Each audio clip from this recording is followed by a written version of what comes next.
మీ business ఏదైనా మీ ఊర్లో promotion చేయాలంటే అది సుమన్ టీవీతోనే సాధ్యం. ఇప్పుడే సంప్రదించండి.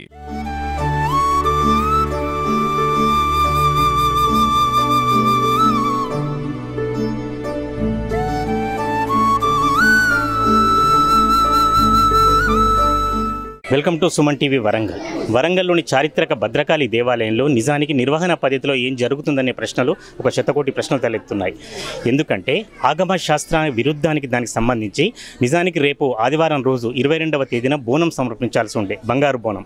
దీనికి సంబంధించి దేవాదాయ శాఖ అధికారులు అన్ని ఏర్పాట్లు చేశారు. రాష్ట్ర దేవాదాయ శాఖ మంత్రి కొండా సురేఖ దీనికి సంబంధించి ప్రత్యేక ఏర్పాట్లు చేశారు. అయితే ఇక్కడే ఒక ట్విస్ట్ ఏర్పడ్డది. దీనికి సంబంధించి ఆగమ శాస్త్రానికి విరుద్ధంగా భద్రకాళి చారిత్రక ప్రసిద్ధిగాంచిన ఆలయం, వేల సంవత్సరాల ఆలయం. ఇటువంటి ఆలయంలో ఎట్టి పరిస్థితుల్లో కూడా శాకాహారానికి సంబంధించిన కార్యక్రమాలు మాత్రమే ఏర్పాటు చేయాలి.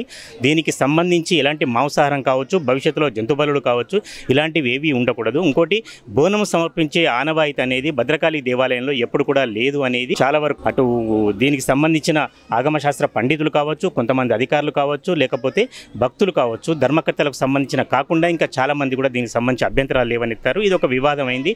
భారతీయ జనతా పార్టీ కూడా దీనికి సంబంధించి 21వ తేదీన పెద్ద ఎత్తున నిరసన కార్యక్రమం, పాత్రికేయుల సమావేశాన్ని కూడా ఏర్పాటు చేసింది. మరి ఈ వివాదం అంతా ఎటుపోయి ఎటు వస్తుందో అనుకున్నట్టుగా రాష్ట్ర దేవాదాయ శాఖ నుంచి దేవాదాయ శాఖ మంత్రి కొండా సురేఖ హైదరాబాద్ నుంచి ప్రత్యేకంగా ప్రకటన చేశారు.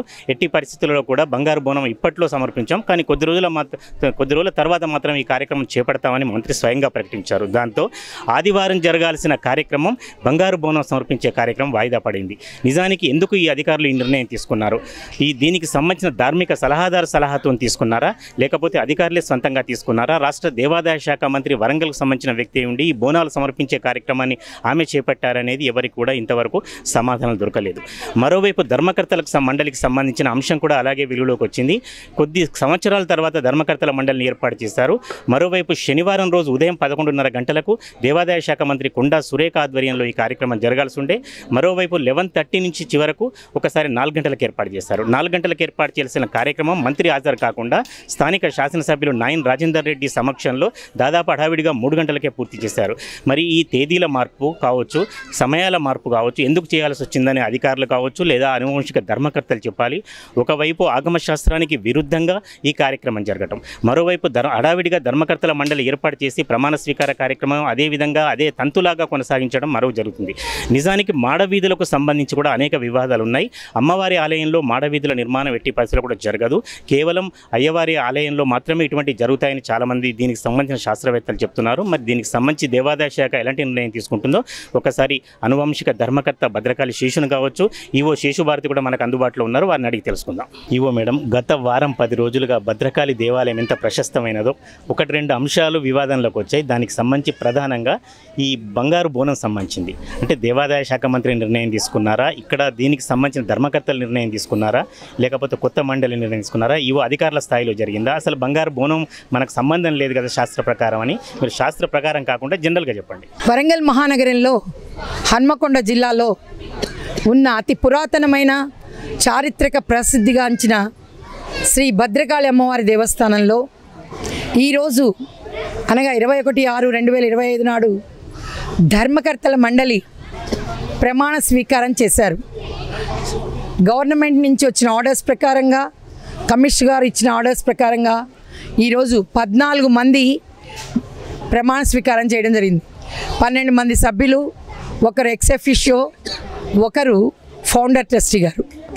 ఇంతమందికి కూడా శ్రీయుత ఎమ్మెల్యే నాయని రాజేందర్ రెడ్డి గారు ఈ దేవస్థానానికి వచ్చి వారందరినీ అమ్మవారితో పూజ చేయించి దగ్గరుండి మరి మేళతాళాలతో ఆహ్వానించి మరి వారందరికీ చక్కటి దర్శనం కల్పించిన తదుపరి ఈ యొక్క స్టేజ్ మీద ధర్మకర్తల మండలి ప్రమాణ స్వీకారం చేయించడం జరిగింది. తదుపరి రేపు 22వ తారీఖు బంగారు బోనాన్ని సమర్పించాలి అని మాకు ఆర్డర్స్ వచ్చాయి.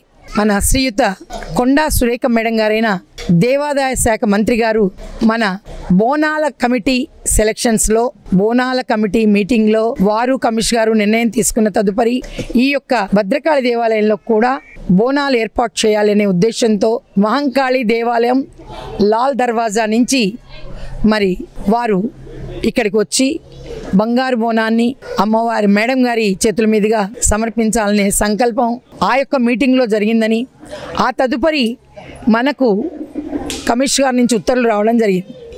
ఆ ఉత్తర్వుల ప్రకారం మేము ఏర్పాట్లు చేసుకున్నాము. తదుపరి వారి ఉత్తర్వులు మళ్ళీ ఇప్పుడు కాదు, తదుపరి వాయిదా వేయడం జరిగింది.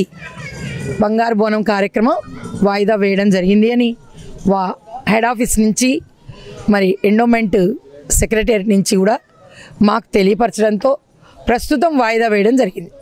దీనిలో ఎటువంటి ఆలోచనలకు తావులేదు. కేవలం వారు అనుకున్నది ఏంటి అంటే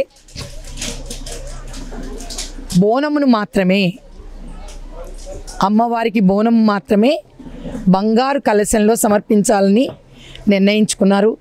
ఇక్కడ ఎటువంటి బలులకు వాటికి అవకాశం లేదు.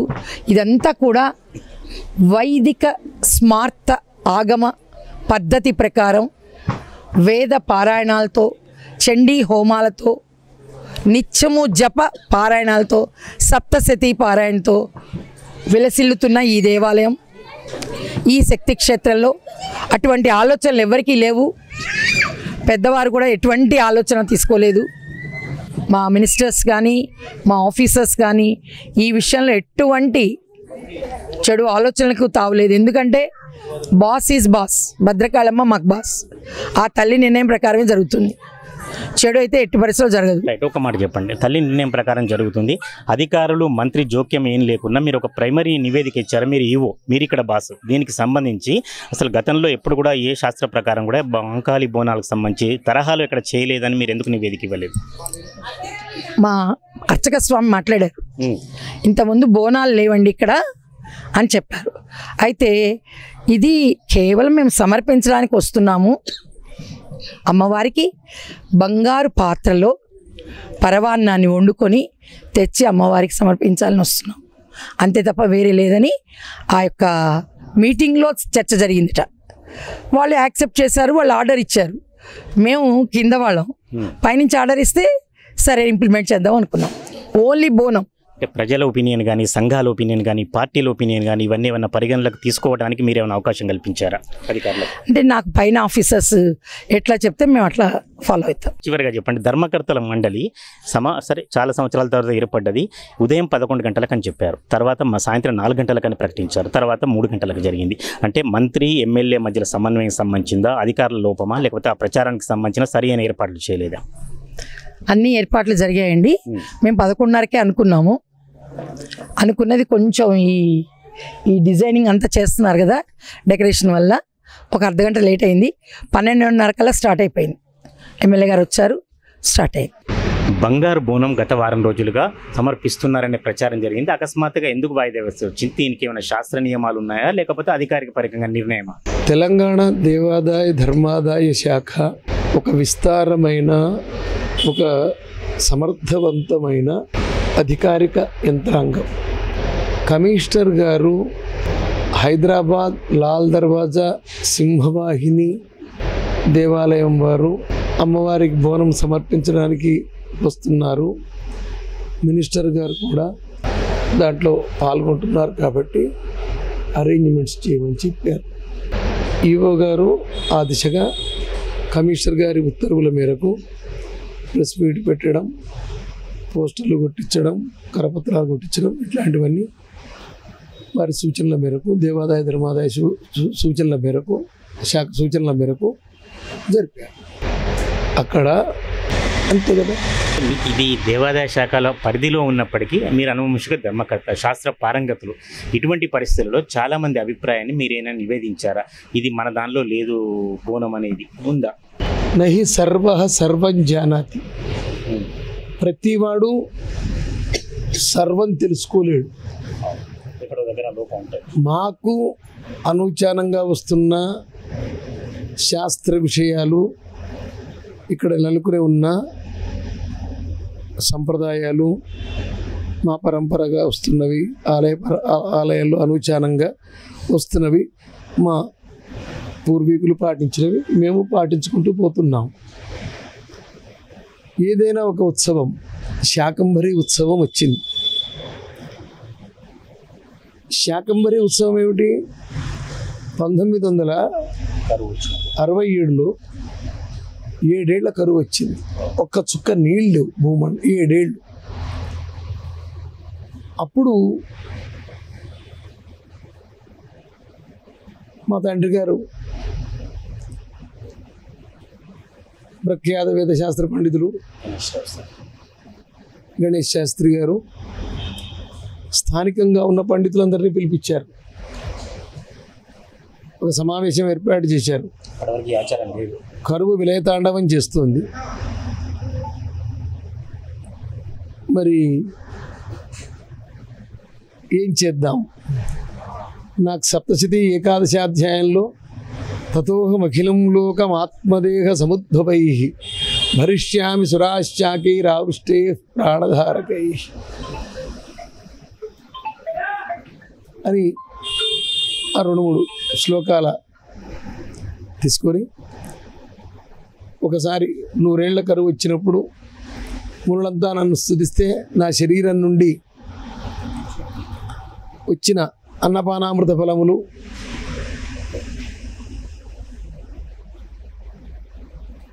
తిని ప్రజలంతా బతుకుతారు. మళ్ళీ దేవి భాగవతంలో కూడా ఒక కథ ఉన్నది శాకంబరి గురించి. ఇవన్నీ మనకు ఇతిహాస పురాణాభ్యాం వేదం సముపబృంహయేత్. వైదిక స్మార్త ఆగమాన్ని అనుసరించి ఈ దేవాలయంలో పూజా విధానం నడుస్తుంది. దాని ప్రకారం అంటే వైదిక స్మార్తం, వైదికం అంటే ఏమిటి? ఇతిహాస పురాణాభ్యాం వేదం సముపబృంహ. ఇతిహాస పురాణములతో కూడుకొని వేదాన్ని సమన్వయం చేసుకుంటూ, వేదార్థాన్ని సమన్వయం చేసుకుంటూ వైదిక మార్గాన్ని ఆగమ సంప్రదాయాలను పాటించాలి. మరి ఈ మార్కండేయ పురాణాంతర్గత సప్తశతిలో ఇట్లా ఉంది. అట్లీ మూర్తి మన రహస్యత్రయాలు సప్తశతి పారాయణంగా రహస్యత్రయాలు పారాయణం చేస్తాం. దాంట్లో చేయాలన్నది. అయితే దాంట్లో కూడా శాకంబరీం స్తువంధ్యాయన్ జపన్ సంపూజయన్నమన్ అక్షయ్యమశ్రుతే శీఘ్రం అన్నపానామృతం ఫలం. శాకంబరిని జపించిన, స్తుతించిన, ఆరాధించిన అన్నపానామృత ఫలములు అక్షయంగా సంప్రాప్త అయిన శాస్త్రం ఉంది. కాబట్టి ఇవాళ ఆ అమ్మవారి శరీరం నుంచి శాకంబు ఆవిర్భవించాయని సప్తశతి చెప్తోంది, రహస్యత్రయాలు చెప్తోంది. ఇట్లా శాకంబరిగా మనం అమ్మవారిని అలంకరించి అమ్మవారికి శాకంబరి ఉత్సవాన్ని చేయడం వల్ల అంటే అప్పుడు పండితులందరూ ఆమోదించారు. అది పండితులంతా ఆమోదించారు. ఆగమ సంప్రదాయాలకు విరుద్ధం కాదని. అప్పుడు శాకంబరిని చేశాం, శాకంబరి ఉత్సవం చేశాం. ఒకే రోజులో మొత్తం చెరువులు, కుంటలు అన్నీ నిండిపోయాయి తెలంగాణలో, ఆంధ్రలో. మొత్తం ఒక్కటే వర్షం రాత్రి కురిసింది. తర్వాత క్రమక్రమంగా 1979 నుంచి ఇది విస్తారంగా పాకింది. కాలానికి అనుగుణంగా మార్పులు జరిగాయి. దీనిలో చెప్పండి. ఇది ఇప్పుడు దేశమంతా కూడా ముందు కనకదుర్గ గుడి విజయవాడ దగ్గర నుంచి మొదలు పెడితే ఆంధ్ర అంతా పాకింది. ఎందుకంటే అప్పుడు ఒక అధికారి వరంగల్ డిప్యూటీ కమిషనర్గా ఉన్న చంద్రశేఖర్ ఆజాద్ గారు కనకదుర్గ గుడి ఇన్ఛార్జ్ ఎగ్జిక్యూటివ్ ఆఫీసర్గా ఉండి ఈ సంప్రదాయాన్ని అక్కడ పెట్టారు. తర్వాత విజయవాడలో లేదు అది. ఆంధ్ర పాకింది, తెలంగాణ పాకింది, సౌత్ ఇండియా మొత్తం పాకింది. ఇప్పుడు నార్త్ ఇండియాలో కూడా చేస్తున్నారు. ఫలితం వస్తుంది. అంటే అనుక్తం అవిరుద్ధం అన్యతో గ్రాహ్యం. చెప్పబడినది శాస్త్ర సంప్రదాయములకు విరుద్ధం కాకుండా ఉంటే దాన్ని పాటించవచ్చు. అట్లా శాకంబరి ఏ అబ్జెక్షన్ లేకుండా నడుస్తుంది. ఇప్పుడు ఈ బోనం సమర్పించే విషయంలో ఏమిటి అని మాట్లాడదాము. మొన్న మీరు అనుకూలంగా మాట్లాడారు, బోనానికి తప్పలేదు కొంతమంది. ఇవాళ మన ఏమిటి దీని మా విషయాలు అంటే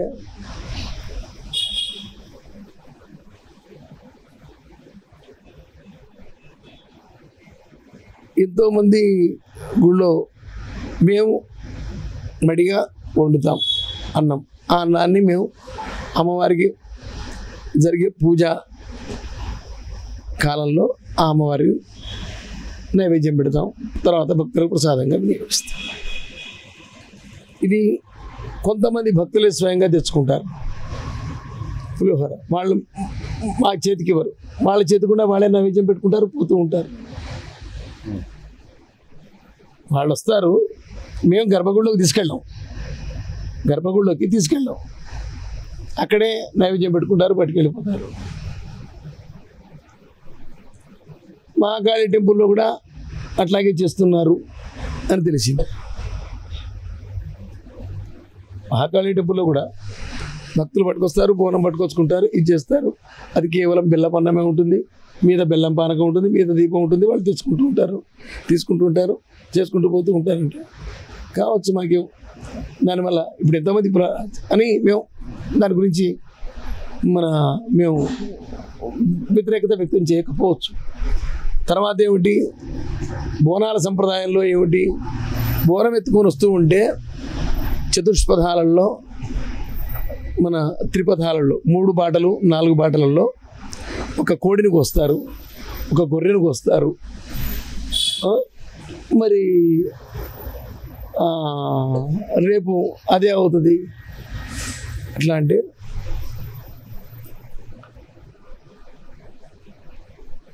దేవాదాయ ధర్మాదాయ శాఖలో నిర్ణయం అనేది అడ్డగోలుగా జరగదు, వాళ్ళు చూసుకుంటారు. నిజమే కావచ్చు,